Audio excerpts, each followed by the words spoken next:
네, 베들레헴 주나신 곳이라는 곡목으로 하나님께 영광을 올렸습니다. 예수님께서 태어나신 곳이 베들레헴이다라고 성경에 기록되어 있고, 이런 기록은 예수님의 오심이 역사적인 사실이다라는 것을 우리에게 말해주고 있는 것입니다. 또한 그 역사적인 사실은 하나님의 예언의 말씀 그대로 이루어진 것이다라는 것을 우리에게 또 가르쳐 주고 있습니다. 이 하나님의 말씀이 역사 속에서 이루어진다는 것 기억하시고 믿음을 더욱더 가지시고 예수 그리스도에 대한 믿음을 더욱더 확실하게 붙드는 여러분들 되시기를 주의 이름으로 축원합니다. 오늘 우리에게 주시는 말씀은 요한복음 3장 16절 말씀입니다. 자, 제가 한번 읽고 두 번째는 우리 다 같이 읽도록 하겠습니다. 하나님이 세상을 이처럼 사랑하사 독생자를 주셨으니 이는 그를 믿는 자마다 멸망하지 않고 영생을 얻게 하려 하심이라. 다 같이 읽습니다. 하나님이 세상을 이처럼 사랑하사 독생자를 주셨으니 이는 그를 믿는 자마다 멸망하지 않고 영생을 얻게 하려 하심이라. 아멘. 자, 오늘 말씀의 제목 다 같이 읽겠습니다. 시작. 사랑 안에 거하라. 자, 우리 서로 바라보시면서 인사하겠습니다. 우리 성탄 인사하겠습니다. 해피 크리스마스 인사하겠습니다. 해피 크리스마스.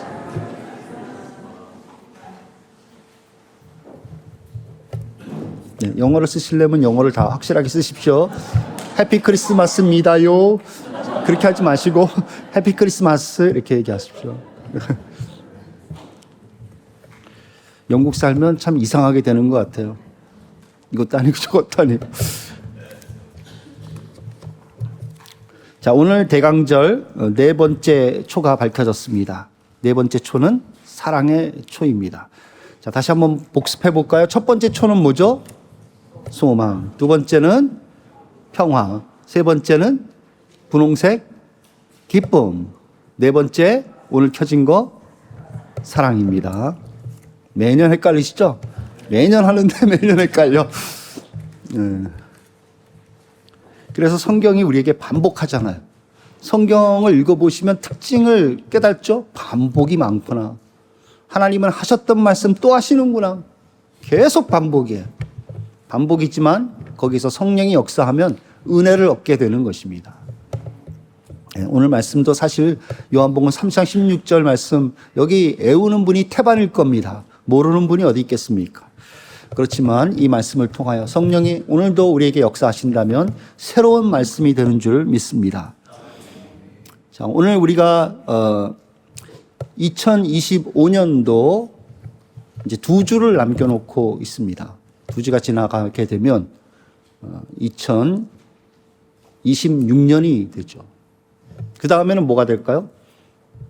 2027년. 그 다음에는요? 2028년. 그래서 쭉 가다가 뭐 한 2050년까지 사시는 분 여기 계실까요? 2050년이면 지금부터 25년 후인데 계시겠죠? 그죠? 계시겠네요. 제가 잘못 얘기했네요. 2070년. 2070년은 조금 힘들겠네요. 우리가 지금 이렇게 계산하는 거 2025, 2026, 2027 이렇게 계산하는 기준이 어디에 있는 것입니까? 이렇게 시간을 계산하는 기준이 어디 있는 거예요? 예수님에게 있는 겁니다. 예수님이 태어나신 것을 기점으로 BC, Before Christ, 그 다음에 AD, 뭐예요? 아미노 도미나이, 예. AD로 그렇게 나눈 거죠. 예수님이 탄생하신 것을 기점으로. 그러니까 우리는 지금 무슨 시대에 살고 있는 거예요? 예수님의 통치 시대에 살고 있는 것입니다. 믿는 사람이건 믿지 않는 사람이건 다 AD 속에 2025년도를 마지막으로 보내고 있어요. 그리고 내년에 예수님의 또 2026년이 올 겁니다. 그러다 보면 끝에 뭐가 오는 것입니까? 예수님이 오시는 파루시아가 오는 거죠. 예수님이 오시는 건 파루시아라 그래요. 마지막 재림이 오게 되는 것입니다. 우리는 예수님의 시대에 살고 있습니다. 이걸 BC와 AD를 나눈 사람이 6세기경 로마 교황의 명령을 받아서 디오니시우스라는 사람이, 디오니시우스 엑시구스라는 사람입니다. 이 사람이 나눴습니다. 정확하게 계산을 해서. 그런데 오류가 거기에 발견이 되었어요. 디오니시우스가 계산한 게 틀렸다라고 후대 학자들이 발견을 하게 된 것입니다. 초대 교부였던 터툴리안, 아시죠? 터툴리안. 그리고 에피파니우스, 이 두 교부는 예수님이 BC 2세기에 태어나셨다라는 말을 하고 있습니다. 자, 에피파니우스가 한 말을 한번 PPT 보여주세요. 판나리온이라는 책에서 이렇게 썼습니다. 51장 섹션 22 패러그래프 세 번째에서 말을 한 것입니다. 우리 주 예수 그리스도께서 아우구스투스 황제 제위 42년인 13번째 집정관 재임기에 태어나셨다. 자, 여기 잠깐 설명이 필요합니다. 아우구스투스 황제 제위 42년은 서기 이걸로 계산하면, 디오니수스가 계산한 걸로 계산하면 BC 2세기가 됩니다. 이때 예수님이 태어나셨다는 것입니다. 누가복음 3장을 한번 펴보시기 바랍니다. 누가복음 3장.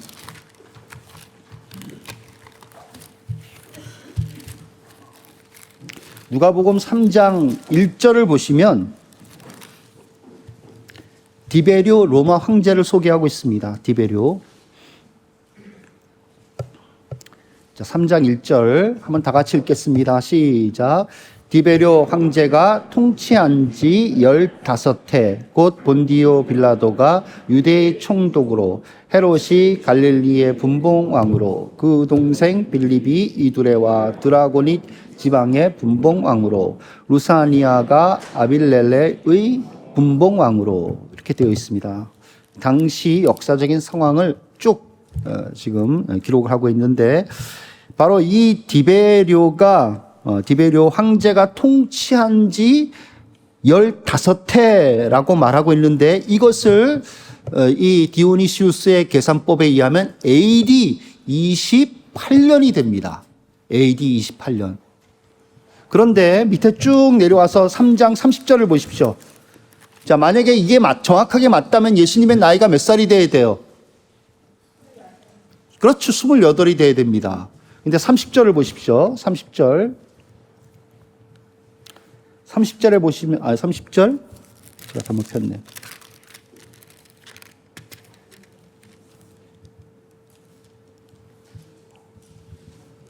(23절) 보십시오. 23절 보시면, 자, 다 같이 한번 읽겠습니다. 시작. 예수께서 가르치심을 시작하실 때에 30세쯤 되시니라. 사람들이 아는 대로는 요셉의 아들이니 요셉의 위는 엘리요. 자, 예수님이 몇 살이라고요? 30세. 몇 년 차이가 나는 겁니까? 2년 차이가 나는 거예요. 그러니까 예수님이 BC 2세기에 태어났다는 것을 이렇게 성경을 통해서도 우리가 확인해 볼 수가 있는 것입니다. 자, 그러면 예수님이 태어나신 지 지금 몇 년이 지난 것입니까? 계산 헷갈려요? 2027년 혹은 8년, 그죠? 그렇게 지난 겁니다. 2027년이 지난 거예요. 자, 그런데 왜 BC와 AD가 이렇게 에러가 있는데 수정하지 않느냐? 왜 고치지 않느냐, 사람들이? 고치면 어떻게 되겠습니까? 이미 여태까지 다 써왔는데 그걸 고치면 어떻게 되겠습니까? 다 뒤죽박죽이 되는 거죠. 다 뒤죽박죽이. 옛날부터 그 써였던 모든 그 서기 BC 다 썼던 그런 날짜가 다 엉망진창이 되어지게 되는 것입니다. 그래서 혼동을 생각해서 고치지 않고 있는 것입니다. 자, 무엇을 의미해 주십니까? 예수님이 태어나신 것이 역사적인 사실이다라는 겁니다. 우리는 그 시대 속에 살고 있다는 것입니다. 우리는 예수님의 시간 속에 살고 있는 것입니다. 예수님이 온 지 2027년 지나가는 시점에 살고 있는 것입니다. 하나님께서 예수님을 그의 아들 독생자를 보내신 것은 사실입니다. 우리가 살고 있는 시간, BC와 AD가 말해주고 있습니다. 자, 하나님이 그의 아들 예수 그리스도를 세상에 보내셨다면 왜 성경 외에는 다른 데 기록이 없을까요? 생각해 보신 적 있으세요? 왜 성경 외에 다른 데는 없을까? 성경 외에 다른 기록을 보신 분 계십니까, 여기? 그래서 제가 준비했습니다. 세 가지 자료를 소개해 드리도록 하겠습니다. 자, 첫 번째. 로마의 역사가 타시터스라는 유명한 사람이 있습니다. 신학하는 사람들은 많이 인용을 해요. 타시터스. 타시터스가 애널스라는 책을 썼는데 연대기라는 책입니다. AD 115년에 기록을 했습니다. 이 연대기 15권 44절 한번 보여주세요. 거기에 이런 기록이 있습니다. 그 이름, 그리스도인을 얘기하는 거죠. 그 그리스도인의 기원이 된 크라이스트를 얘기하는 겁니다. 크리스투스는 티베리우스 통치 기간에 본시오 빌라도 총독에 의하여 처형당했다. 이 해로운 미신은 잠시 억제되었으나 그 악의 근원지인 유대뿐만 아니라 로마에서까지 다시 터져나왔다. 자, 여기서 해로운 미신이라고 한 것은 예수님이 살아나셔서 승천하셨다라는 것을 포함하는 복음을 말하는 것입니다. 이것이 로마 전역에 유대 땅으로부터 시작해서 로마 전역에 퍼져갔다는 것입니다. 자, 이것은 성경이 증언하는 것과 일치하죠. 성경의 내용과 일치합니다.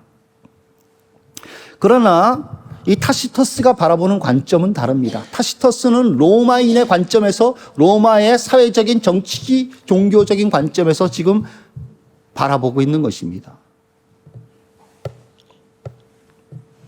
그래서 해로운 미신이라고 얘기를 했던 것입니다. 자, 성경 외에 증거가 분명하죠? 자, 두 번째, 여러분들이 잘 아시는 요세푸스라는 역사가입니다. 이 사람은 크리스찬이 아니에요. 이 사람은 유대 역사가입니다. 이 유대 역사가인데 이 사람이 쓴 유대 고대사가 있습니다. 장대한 분량으로 썼습니다. 언제 쓰여졌냐면 AD 93년에 쓰여졌어요. 그러니까 요한계시록이 그때쯤 쓰여졌거든요. 요한계시록과 비슷한 성경의 정경으로서 다 쓰여지는 그 시점에 바로 이 유대 고대사를 썼다는 것입니다. 거기에서 그는 예수님에 대하여 2번 언급을 하고 있습니다. 유대 고대사 18권 3장 3절 말씀 보여주세요. 제가 축약해서 저기 달아놨는데 제가 한번 읽어보겠습니다. 이 무렵에 예수라 하는 지혜로운 사람이 살았다. 그는 놀라운 이적을 행하는 사람이었으며 진리를 기쁘게 받아들이는 사람들의 스승이었다. 그는 유대인들과 헬라인들 중 많은 사람들을 제자로 삼았다. 그는 메시아였다.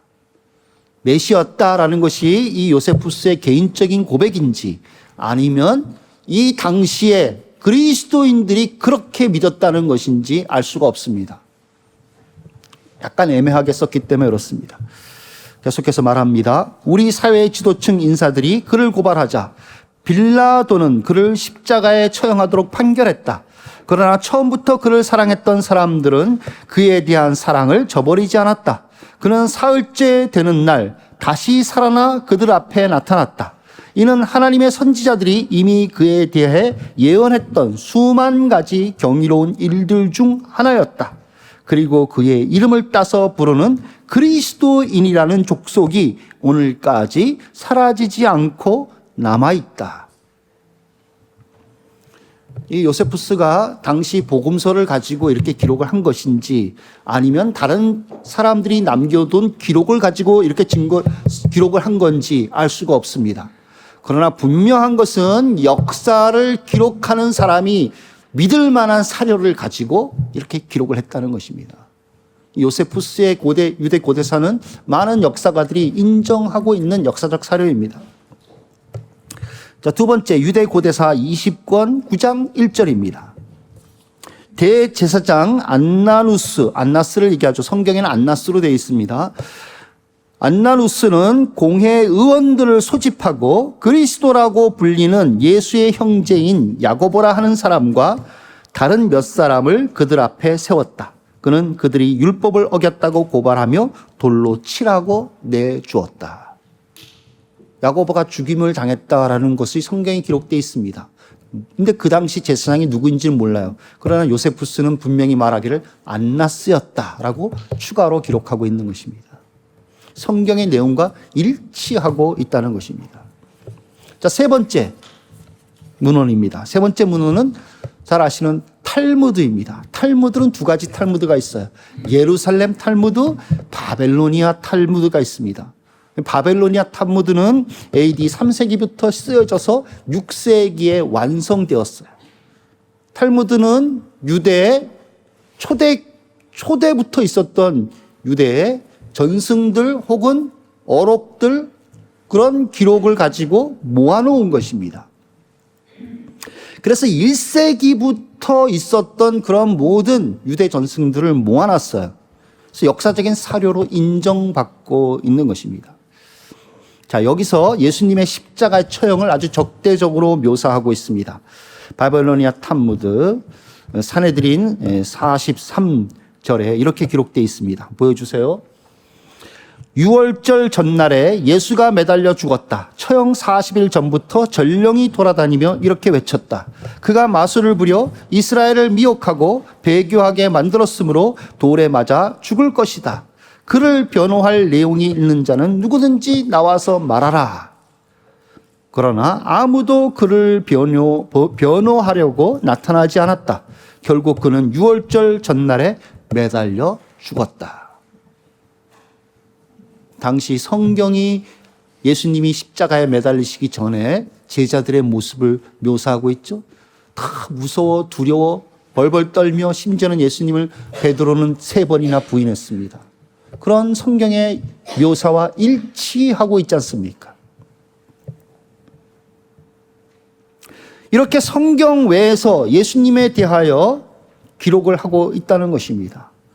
예수님의 십자가의 처형을 기록하고 있고 심지어 유대 고대사는 예수님의 부활에 대하여 기록하고 있다는 것입니다. 이것이 주는 의미는 무엇입니까? 예수님은 교회에서 만들어낸 허구적인 존재가 아니라는 것입니다. 예수님은 실제 역사 속에서 계셨던 분이며 로마의 십자가의 처형을 받으셨던 분이며 실제로 부활하신 분이라는 것입니다. 교회가 신격화하기 위하여 만들어낸 우상적 존재가 아닙니다. 교회가 기독교라는 유대교에서 탈피하여 기독교라는 신종 종교를 만들고 그 신종 종교의 핵심에 예수 그리스도를 우상화해놓은 그런 존재가 아니라는 것입니다. 실제로 있었던 존재이며 실제로 죽으시고 부활하셨다는 것입니다. 부활은 참 초월적인 역사죠. 부활은 과학으로 입증할 수 없는 일입니다. 그런 현상입니다. 과학으로 증명이 불가능한 현상인 것입니다. 그런 초월적인 현상이 오늘날 일어납니까? 안 일어납니까? 오늘날 우리가 살고 있는 2025년도에 그런 현상들이 일어나겠습니까? 안 일어나겠습니까? 일어나죠. 일어납니다. 과학으로 설명 불가능한 초월적인 현상들이 일어나요. 그걸 어떻게 증명하시겠습니까? 어떻게 증명하세요? 모바일폰 있잖아요. 이렇게 찍어가지고 보여주면 되잖아요. 에이, 저거 AI가 다 만들어낸 거야. 요새 또 AI가 진짜 같아가지고 진짜처럼 보여요. 그러나 그것이 진짜 실제 기록한 기록문이다라면 인정을 받는 것이죠. 정말 일어났네. 어떻게 그런 일이 일어날 수가 있지? 라고 목격한 자의 증언에 의해서 또 증거에 의해서 증명이 되지 않습니까? 이게 최선이에요. 그런 일이 진짜 일어났구나. 근데 과거로 설명이 불가능해. 예수님이 십자가에서 죽으시고 부활하신 것을 당시 사람들이 모할폰이 있습니까? 없습니까? 안 되는 거죠, 이걸로. 모할폰으로 안 되는 거고, 그 사람들의 신성이, 그 사람들이 본 그 증언, 신실한 증언, 그리고 그 현장 속에서 그 사건들에 대하여 노트 테이킹 한 사람들의 그런 기록,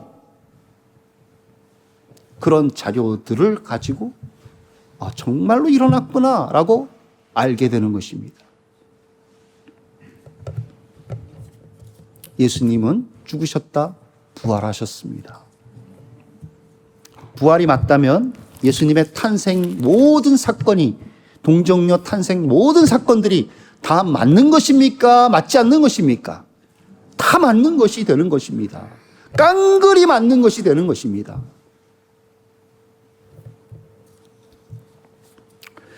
복음을 전하다 보면 이렇게 말하는 사람들이 있어요. 특히 한국 사람들이 이렇게 말을 합니다. 죽으면 다 끝이지, 지옥이 어디 있고 천국이 어디 있어. 죽어봤어? 누가 죽어봤냐고. 그렇게 특히 시골 가면은, 시골에 계신 분들이 그런 얘기를 해요. 죽어봤죠. 누가 죽어봤습니까? 예수님이 죽어보셨죠. 그리고 다시 살아나셨죠. 그 예수님이 이렇게 말씀하십니다. 나는 부활이요 생명이니 나를 믿는 자는 죽어도 살겠고 무릇 살아서 나를 믿는 자는 영원히 죽지 아니하리니 이것을 내가 믿느냐. 예수님이 부활하셨다면 이 말을 믿어야 되겠습니까? 말아야 되겠습니까? 이 말은 진리입니다. 믿어야 되는 것입니다. 예수님은 역사 속에 계셨던 실존적 존재입니다. 지금도 살아 계십니다. 누구든지 주 예수 그리스도를 믿는 자는 멸망치 않고 영생을 얻습니다. 누구든지 어떤 백그라운드를 가졌든지 어떤 삶을 지금까지 살아왔든지 어떠한 생각을 가졌든지 예수 그리스도는 나의 구주이십니다 라고 믿고 입으로 고백하는 사람이라면 그 사람은 심판받지 않고 멸망의 심판을 받지 않고 영생을 갖는다는 것입니다. 죽어서 영생하는 게 아니라 지금부터 영생을 이미 갖게 된다는 것입니다.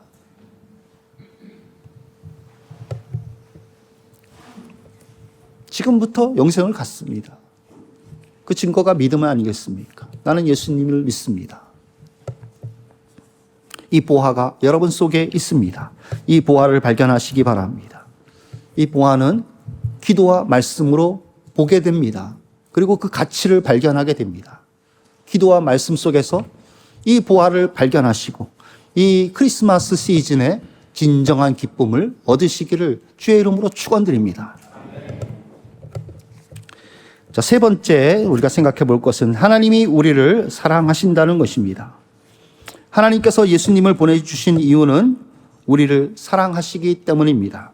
다른 동기가 있는 것이 아니라 사랑 때문입니다. 하나님은 사랑이시라라는 말씀이 바로 이 이야기입니다. 하나님이 우리를 왜 구원해 주시는가? 사랑 때문입니다. 우리를 향한 하나님의 사랑 때문입니다. 누구를 통해서? 예수 그리스도를 통해서. 하나님이 세상을 이처럼 사랑하사 독생자를 주셨으니 하나님께서 우리를 사랑하지 않으셨다면 우리는 멸망으로 끝날 수밖에 없었습니다. 그러나 하나님께서 우리를 긍휼히 여기시고 사랑하셔서 아들을 내어주셨습니다. 이 사랑 때문에 우리가 예수님을 믿게 된 것입니다. 내가 믿은 것 같지만 아닙니다. 성경은 분명히 말하고 있습니다. 우리가 믿을 때 이미 우리는 죄인이었고 죽었습니다.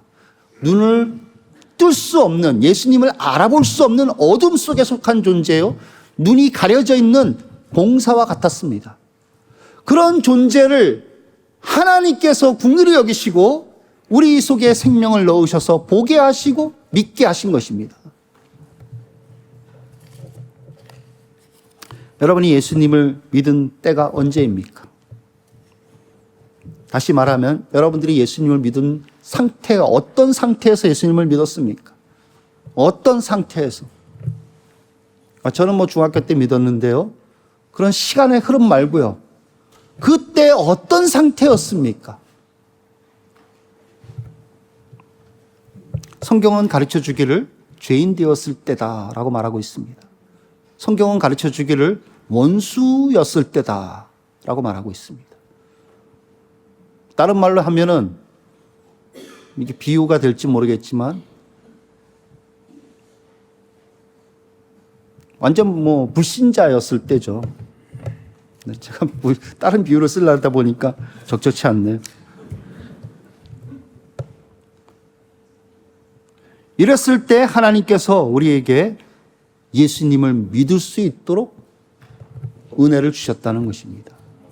그래서 원수 되었을 때 아들을 내어주심으로 하나님께서 자기 사랑을 확증하신 것입니다. 내가 너를 얼마나 사랑하는 줄 알아?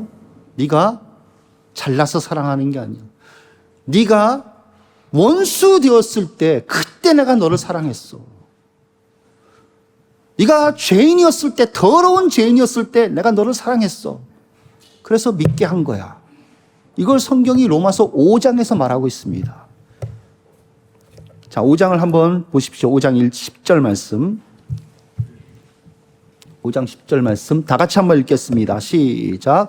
곧 우리가 원수 되었을 때에 그의 아들의 죽으심으로 말미암아 하나님과 화목하게 되었은즉 화목하게 된 자로서는 더욱 그의 살아나심으로 말미암아 구원을 받을 것이니라. 여러분들이 원수 되었을 때 하나님이 사랑을 베풀어 주셔서 하나님의 사랑을 확증하셨습니다. 그러면 지금은 무엇입니까? 옆에 있는 사람이 뭐예요? 하나님 원수에 한번 쳐다보세요. 저 사람 하나님 원수야. 저 사람 하나님 죄인이야. 그렇게 보이십니까? 아니죠? 뭐라고 보이세요? 자녀야, 성도야, 집사님이야 라고 보이시죠? 자기 자신도 그런 거예요. 나도 하나님의 자녀야, 하나님의 성도야 라고 되는 것입니다. 우리 현재 상태가 그렇다는 것입니다. 자, 그렇다면 하나님이 우리를 얼마나 사랑하실까요? 하나님은 원수만 사랑하실까요? 하나님은 죄인만 사랑하실까요? 아닙니다. 하나님은 자기 자녀를 더 사랑하세요. 더 예뻐하시고 모든 걸 다 내어주시는 분이십니다. 아들까지 내어주셨는데 원수였을 때 아들을 내어주셨다면 무엇을 아끼시겠습니까? 하나님의 자녀인 여러분들에게 지금 무엇을 아끼시겠습니까? 기가 막히게 사랑하시는 거죠. 더욱 사랑한다고 성경에 기록되어 있잖아요. 더욱 그의 살아나심으로 말미암아 구원을 받을 것이니라. 내가 죄를 졌기 때문에 하나님 날 구원하시지 않을 것 같아. 천만의 말씀. 원수였을 때 구원하셨어요. 그렇다면 하나님의 자녀된 지금은 더욱 구원하신다는 것입니다. 이 말씀을 제발 믿으시기 바랍니다. 얼마나 이게 우리에게 위로를 주는 말씀입니까? 그리스도 안에 있는 하나님의 사랑에서 그 무엇도 여러분들을 끊을 수가 없습니다. 성탄절이 다가오는 주간 여러분에게 베푸신 하나님의 사랑을 기억하십시오. 그리고 그 사랑을 믿으십시오. 하나님이 나를 이처럼 사랑하사 독생자를 주셨으니 이는 그를 믿는 나를 멸망치 않고 영생을 얻게 하려 하심이라. 그렇게 한번 외워보세요. 느낌이 달라질 것입니다. 그것을 믿으시기 바랍니다. 우리가 해야 할 일은 이것을 확실히 믿는 것입니다. 크리스마스의 메시지가 아니겠습니까? 요한복음 3장 16절은 크리스마스의 정수라 할 수 있습니다. 이것을 우리가 믿는 것입니다. 그것이 우리의 하나님의 사랑에 대한 우리의 리스폰스가 되는 것입니다. 천사들이 성탄 소식을 엘리사벳과 마리아와 또 누구에게 전했습니까? 목자들에게 전했죠. 그 목자로 오실 예수님을 나타내기 위하여 목자들에게 먼저 전한 것입니다. 천사가 이들에게 요구한 것은 무엇입니까? 단 하나를 뽑는다면 좋은 소식을 믿으라는 것입니다. 사가랴가 말을 못하게 된 이유가 뭐죠? 믿지 않았기 때문에 믿음을 갖기 위하여 잠시 동안 말 못하게 만들어 놓은 것입니다. 마리아에게 친족 엘리사벳이 나이 든 엘리사벳도 아기를 가졌다라고 알려주지 않습니까? 그걸 알려준 이유가 뭐예요? 쫓아가서 빨리 확인해 보라는 것입니다. 그래서 믿으라는 것입니다. 확실하게 믿으라는 것입니다. 목자들에게 강보에 쌓여 누워있는 아기를 천사들이 가르쳐 주었죠. 그 가르쳐 준 이유는 무엇입니까? 이것이 그들에게 표적이 되게 하기 위해서, 믿는 데 있어서 표적이 되도록 하기 위하여. 아, 정말이구나. 천사들이 한 말이 사실이네. 가보니까 정말 아이가 강보에 쌓여 구유에 누워 있네. 이거를 확인하는 것입니다. 그래서 믿는 것입니다. 천사가 전하여 준 기쁜 그 소식을 믿는 것입니다. 여러분들을 사랑하셔서 독생자 예수님을 보내셨다는 사실을 믿으시기 바랍니다. 믿어 기쁜 신앙생활을 해나가시기를 주의 이름으로 축원합니다. 자, 네 번째, 이처럼 사랑하셨다는 것입니다. 사랑하실 때 이처럼 사랑하셨다는 것입니다. 이처럼이라는 말이 되게 중요합니다. 자, 먼저 독생자라는 말을 생각해 보겠습니다. 독생자, 제가 옛날에도 말씀드린 기억이 나는데, 독생자라는 뜻은 독자라는 뜻도 있지만 그것보다 더 핵심적인 의미는, 진짜 의미는 유일한 구원자라는 뜻입니다. 독생자는 유일한 구원자라는 뜻이에요. 모노게네스라는 말이에요. 모노게네스. 유일한, 게네스, 종류란 뜻입니다. 카인드란 뜻입니다. 유니크 카인드란 뜻이에요. 그러니까 예수님을 독생자라고 말한 것은 예수님이 유일한 구원자다라는 뜻입니다. 어떤 면에서 예수님이 유일한 구원자가 됩니까? 하나님의 아들이 동정녀에서 태어나셔서 영원한 사람이 되셨다는 것은 정말 유니크한 사건입니다. 하나님이나 천사가 사람의 모양으로 나타난 적은 있습니다. 대표적인 사건이 아브라함에게 3명의 천사가 나타나지 않습니까? 다 사람의 모양으로 나타났어요. 그래서 이들이 아브라함이 준비한 음식을 먹죠.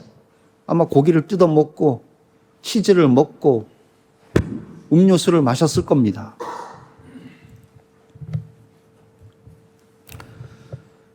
그렇지만 이들은 여자에게서 태어난 적은 없습니다. 여자에게서 아기로 태어나서 아기가 자라나는 과정을 겪은 천사는 없습니다. 하나님은 그러신 적이 없어요. 유일하게 예수 그리스도만이 그렇게 하신 분입니다. 그 목적이 무엇일까요? 마태복음에서는 얘기하기를 임마누엘이라 하리라. 이름을 예수라 하라. 이는 자기 백성을 죄에서 구원할 자심이라 라고 말씀하고 나서 바로 밑에 임마누엘이라는 말씀을 하고 있습니다. 마태복음 1장 23절입니다. 보라, 처녀가 잉태하여 아들을 낳을 것이요 그의 이름은 임마누엘이라 하리라 하셨으니 이를 번역한 즉 하나님이 우리와 함께 계시다 함이라. 하나님이 우리와 함께 계시기 위하여 사람으로 오셨고 그리고 십자가에 들리신 것입니다. 우리와 함께 하시기 위하여 죄인이고 원수인 우리를 긍휼히 여기시고 우리와 함께 하나님의 가족으로 살도록 하기 위하여, 영원토록 하나님의 가족으로 살게 하기 위하여 하나님께서 사람으로, 우리와 똑같은 사람으로 오시고 사람이 경험하시는 모든 연약함을 다 경험하시고 우리의 죄를 짊어지시고 대표자로 마지막 아담으로서 나무에 저주를 받으신 것입니다. 그리고 들리신 것입니다. 자, 이것이 바로 오늘 본문 이처럼 사랑하사에 녹아있는 함축 축되어 있는 의미입니다. 자, 문맥적으로 이처럼은 무엇을 가리키는 것입니까? 이처럼. 문맥적으로 뭘 가리키는 거예요? 자, 드라마 보듯이 문맥을 따라서 보십시오. 뭘 가리키는 거예요? 앞에 있는 14절, 15절을 가리키는 겁니다. 자, 14절, 15절 다 같이 읽겠습니다. 모세가 광야에서 뱀을 든 것 같이 인자도 들려야 하리니 이는 그를 믿는 자마다 영생을 얻게 하려 하십니다. 자, 이 14절 15절 말씀이 16절에서 녹아져 있는 겁니다. 다시 반복되고 있잖아요. 그런데 이처럼이라는 말이 뭐냐면 모세가 광야에서 뱀을 든 것처럼 인자가 들려야 한다는 것입니다. 그래서 그 인자가 들림으로 말미암아 믿는 자마다 영생을 얻게 하려는 것입니다. 그것이 하나님의 이처럼 사랑한다는 것입니다. 모세가 뱀을 들 때 이스라엘은 어떤 상태였습니까? 불순종하고 원망하고 불평하며 그 죄를 가지고 하나님 앞에 적대시하는 원수 같은 사람들이 아니겠습니까? 원수였어요. 하나님의 원수, 모세의 원수였고 아론의 원수였고 하나님을 향하여 적대시하는 원수였습니다. 그래서 불뱀이 나와서 다 물려가지고 죽어가고 있었지 않습니까? 내버려두면 다 죽을 사람이에요. 멸망할 사람들이에요. 그런 사람들을 하나님께서 모세의 기도를 통하여 놋뱀을 매달아서 쳐다보는 사람마다 살리라 라고 하니까 쳐다보는 사람마다 다 살아났잖아요. 멀리 있는 사람도 쳐다보면 살았고 가까이 있는 사람도 쳐다보면 살았고 무조건 옆으로 쳐다보든 고개를 들어 쳐다보든 다 쳐다보는 사람마다 살았던 것입니다. 그것처럼 예수님이 십자가에 나무에 들리신다는 것입니다. 그 예수님을 믿는 사람은 심판받지 않고 영생을 얻는다는 것입니다. 근데 예수님은 인자가 여기 보십시오. 인자도 들려야 하리니 라는 말은 그냥 십자가에만 들리는 것으로 끝나는 것이 아닙니다. 예수님은 십자가에 들리시고 더 들리셨죠. 어디로요? 하늘로 들리셨습니다. 그리고 하늘 보좌에 앉으셨습니다. 하늘에서도 더 들려가지고 하늘 보좌 우편에 앉으셨어요. 하나님과 동등된 좌석의 우편에 앉으셨다는 것입니다. 그리고 예수님은 이게 다 끝난 것이 아니에요. 더 들리실 거예요. 마지막 때 예수님이 오실 때 아직은 만물이 예수님에게 복종하고 있지 않죠. 지금은 사탄이 여전히 활개를 치며 우는 사자처럼 산길자를 찾아다니는 시대입니다. 지금은 악이 존재하는 시대입니다. 지금은 세상에 재난이 일어나고 모든 생물들이 사람에게 대하여 적대적인 마음을 품고 있는 그러한 시대입니다. 그러나 예수 그리스도께서 다시 오시면 모든 사망과 죄가 사라지게 되고 모든 악의 근원인 사탄 마귀가 다 사라지게 됩니다. 다 예수님의 발 앞에 복종하게 되고 무릎 꿇게 된다는 것입니다. 예수님이 모든 만왕의 왕으로서 모든 것을 통치하시는 최고 높은 분으로 등재된다는 것입니다.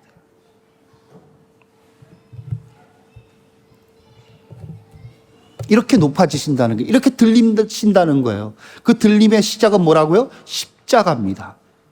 십자가에서부터 계속 들리시는 거예요. 그러니까 십자가는 낮아지는 게 아닙니다. 올라가는 겁니다. 그러니까 여러분들이 높아지고자 하면 낮아져야 되는 것이라는 말이 바로 십자가를 지라는 거예요. 십자가에 매달리면 올라가는 겁니다. 예수님처럼 올라가는 겁니다. 예수님이 왜 이렇게 인자가 들리신 것입니까? 인자가 들리신 이유는 우리 때문입니다. 예수님은 들리실 필요가 없으신 분이에요. 예수님은 하늘 보좌에 앉으실 필요가 없어요. 원래부터 하나님이셨으니까. 원래부터 모든 걸 창조하신 창조주셨으니까. 모든 권세를 다 가지고 계신 분이에요. 예수님은 지금이라도 사탄 마귀 권세를 복종시킬 수 있어요. 근데 왜 그렇게 참고 인내하시는 겁니까? 우리 때문에. 아직 택한 백성들이 다 나타나지 않았기 때문에.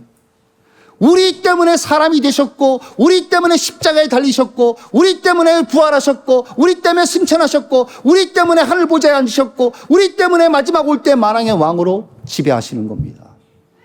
우리를 위해서 그렇게 하시는 겁니다. 모든 것이 예수님이 행하신 모든 들림이 다 우리 때문에 하시는 것입니다. 이것이 바로 이처럼 사랑하사 라는 말에 녹아 있다는 것입니다. 이해가 되십니까? 이처럼 사랑하사. 이 말에 모든 영생이 다 포함되어 있는 거예요.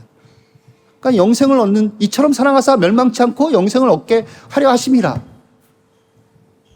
그 영생이라는 것은 그냥 오래 길게 사는 것을 말하지 않습니다. 물론 그걸 포함하죠. 포함하지만 그걸로만 끝나지 않습니다. 그리스도와 더불어 존귀와 영광과 권세를 가지고 만물을 통치하며 다스리는 그 복된 그리스도의 통치에서 살아가게 된다는 것입니다. 세컨 라이프를 영원토록 권세 있게 영광 가운데 살아가는 것입니다. 상을 받는 그런 가운데 살아가는 것입니다. 이것이 여러분들을 향한 하나님의 사랑입니다.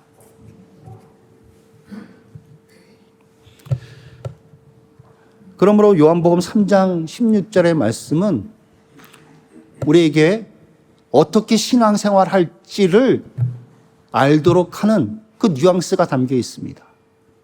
하나님이 이처럼 사랑하사 독생자를 주셨으니 이는 저를 믿는 자마다 멸망치 않고 영생을 얻게 하심이라. 그 영생은 그냥 구원받은 것으로 끝나는 것이 아닙니다. 믿는 것으로 구원받는 것으로만 끝나는 것이 아닙니다.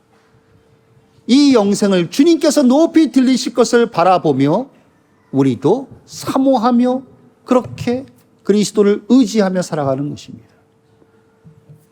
자, 그러므로 율법적인 신앙생활 하지 마십시오.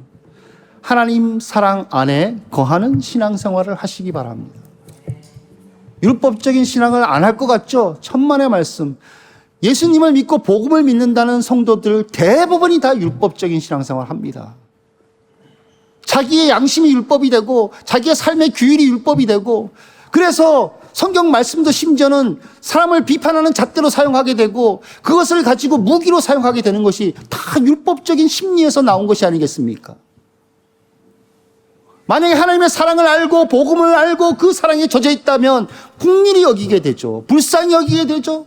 나도 똑같은 사람이었어. 그런데 내가 구원받았어. 라는 것을 알고 낮아지게 되는 것입니다. 그리고 마음속에서 우러나는, 사랑에 우러나는 마음이 일어나는 것입니다. 그것이 없다면 거의 다 자기 율법을 따라서 신앙생활 하는 것입니다. 신앙은 하나님의 사랑을 알아가는 것입니다. 기도와 말씀을 통해 여러분에게 베푸시는 하나님의 사랑을 발견하시고 더욱 하나님을 사랑하실 수 있기를 축원합니다. 그래서 이 성탄의 계절에 하나님의 사랑 안에 거하여 사랑을 베푸시는 여러분들이 되시기를 주의 이름으로 축원드립니다. 기도하겠습니다.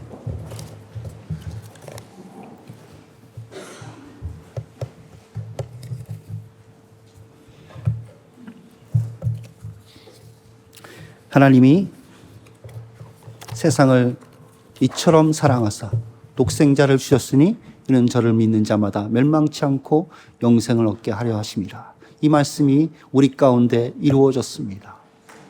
주님, 구원하여 주심 감사합니다.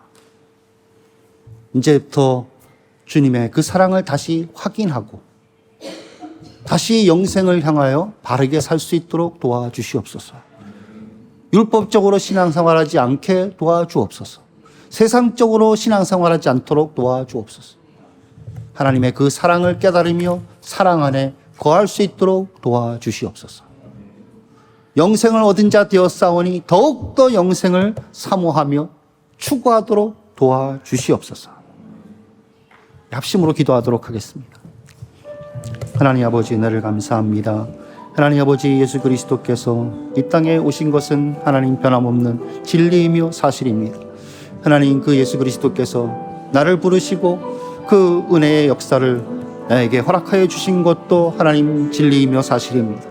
하나님, 성경이 증거하고 있으며 성령이 증거하고 있으며 내 속에 믿음이 증거하고 있습니다. 주님이여, 이 사실을 다시 들려지게 하여 주시고 다시 믿게 하여 주시고 높이 들리신 예수 그리스도를 바라보며 나를 위해 높이 들리신 예수 그리스도임을 알고 영생을 사모하며 추구해 나갈 수 있도록 도와주옵소서.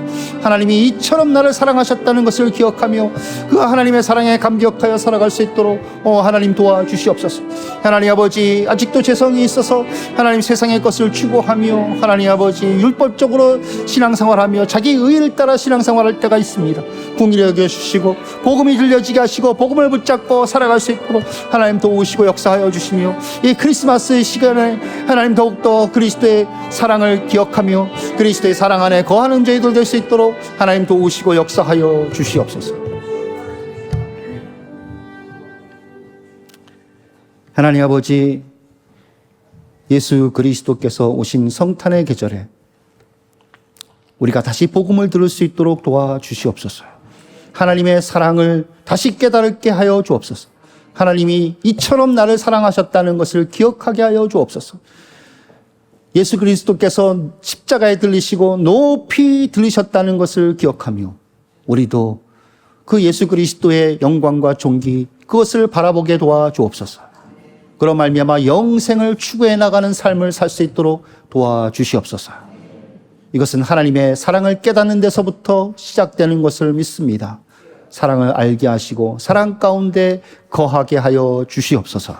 예수님의 이름으로 기도드리옵나이다. 아멘.